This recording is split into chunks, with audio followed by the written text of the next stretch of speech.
Come back, viewers. The showdown over Prajwal Revanna's sexual assault case has intensified, with the noose tightening around his neck in a massive blow to the former Hassan JDS MP. The special investigation team has issued a lookout notice after he failed to appear for questioning, former only because he's contesting this time as well. This was after the probe agency rejected Prajwal's request for 7 days to appear before the sleuths.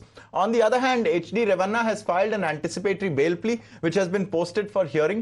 Amid hectic developments, the BJP student wing ABVP staged a protest in Hassan demanding Prajwal's arrest. Karnataka Home Minister G. Parmeshwara confirmed the lookout notice to Prajwal Revanna.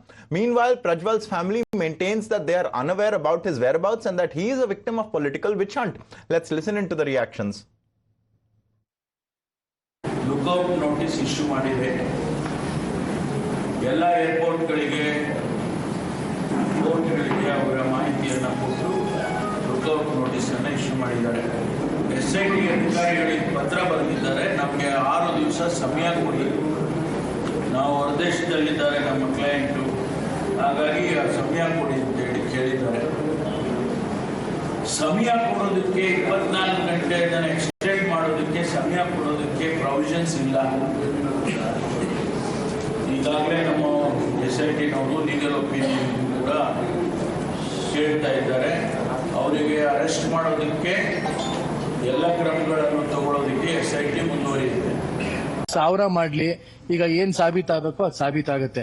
ಆಮೇಲೆ ನಮ್ಮ ಜಿಲ್ಲೆ ಜನಕ್ಕೆ ಗೊತ್ತು, ಇಲ್ಲಿ ನಮ್ಮ ತಾಲೂಕು ಜನಕ್ಕೆ ಗೊತ್ತು ರೇವಣ್ಣ ಸಾಹೇಬ್ರು ಏನು ಅಂತ. ಆ ರೀತಿಯಾದ ಈ ವಿಷಯಕ್ಕೆ ನಾನು ನಿಜವೂ ಪ್ರತಿಕ್ರಿಯೆ ಕೊಡೋಕೆ ಇಷ್ಟಪಡಲ್ಲ.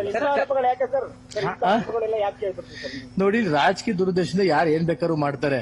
ಈಗ ಹಾಸನ ಜಿಲ್ಲೆ ರಾಜಕಾರಣ ತಗೊಂಡ್ರೆ ರೇವಣ್ಣ ಸಾಹೇಬ್ರಿಗೆ ಯಾವುದೇ ರೀತಿಯಾದ ಪ್ರತಿರೋಧಿಯಾಗಲಿ ಪ್ರತಿಸ್ಪರ್ಧಿಯಾಗಲಿ ಯಾರು ಇಲ್ಲ. ಇಲ್ಲಿ ಅವ್ರ ತರ ರಾಜಕಾರಣ ಮಾಡ್ಕೊಂಡ್ ಬಂದಂತ ವ್ಯಕ್ತಿ ಇಲ್ಲ ಈ ಜಿಲ್ಲೆಯಲ್ಲಿ. ಅವ್ರನ್ನ ಯಾವ್ದೇ ರೀತಿ ಒಂದು ಕ್ಷೀಣಿಸಬೇಕು, ಒಂದು ವೀಕ್ ಮಾಡಬೇಕು ಅನ್ನೋ ದೃಷ್ಟಿಯಿಂದ ಇವೆಲ್ಲ ಷಡ್ಯಂತ್ರಗಳು ಮಾಡ್ತೇವೆ ಅಂತ. ನಂಗೆ ಪ್ರಜ್ವಲ್ ರೇವಣ್ಣ ಅವ್ರ ಬಗ್ಗೆ ನಂಗೆ ಮಾಹಿತಿ ಇಲ್ಲ. ನಾನು ಏನ್ ಕಾರ್ಯಕ್ರಮ ಅಟೆಂಡ್ ಮಾಡಬೇಕು, ನಾನು ಇಲ್ಲೇ ಜಿಲ್ಲೆಯಲ್ಲಿ ನಾನು ನೋಡಬೇಕು, ನನ್ನ ಕೆಲಸಗಳು ನಾನು ಮಾಡ್ತಾ ಇದ್ದೀನಿ ಅಷ್ಟೇ. ಕೆ ಶಿವಕುಮಾರ್ ಅವರನ್ನು ಭೇಟಿ ಮಾಡಿದ್ದು ಜನವರಿ ತಿಂಗಳಲ್ಲಿ ಗ್ರಾಂಟ್ಸ್ಗಳು ಮತ್ತೆ ಕೆಲವು LOCಗಳ ವಿಷಯವಾಗಿ ಹೋಗಿ ಭೇಟಿ ಮಾಡಿದ್ದು. Trouble intensified for Prajwal after another victim came forward to file a complaint against Prajwal Revanna. This is the second complaint after the first FIR was filed. Sources tell Times Now that the complainant has been made to record her statement before the magistrate under section 164 of CRPC.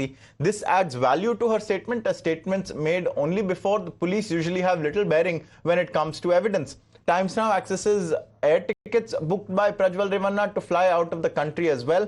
The MEA spokesperson Randhir Jaiswal said that Prajwal is entitled to use the diplomatic passport and that no political clearance was either sought from the MEA or issued by it. Let's listen in. आपने सवाल किया कि क्या वो diplomatic passport यानी कि राजनयिक passport पे गए, तो यस, राजनयिक पासपोर्ट पे ही गए वो। वहाँ पर जो मेंबर ऑफ पार्लियामेंट होते हैं उनको, चूँकि वो मेंबर ऑफ पार्लियामेंट है, इसलिए उनका एंटाइटलमेंट है कि उनके पास वो डिप्लोमेटिक पासपोर्ट रहे। डिप्लोमेटिक पासपोर्ट पे जाते हैं। मैंने जैसे कहा कि पॉलिटिकल क्लियरेंस उससे हमने नहीं लिया है।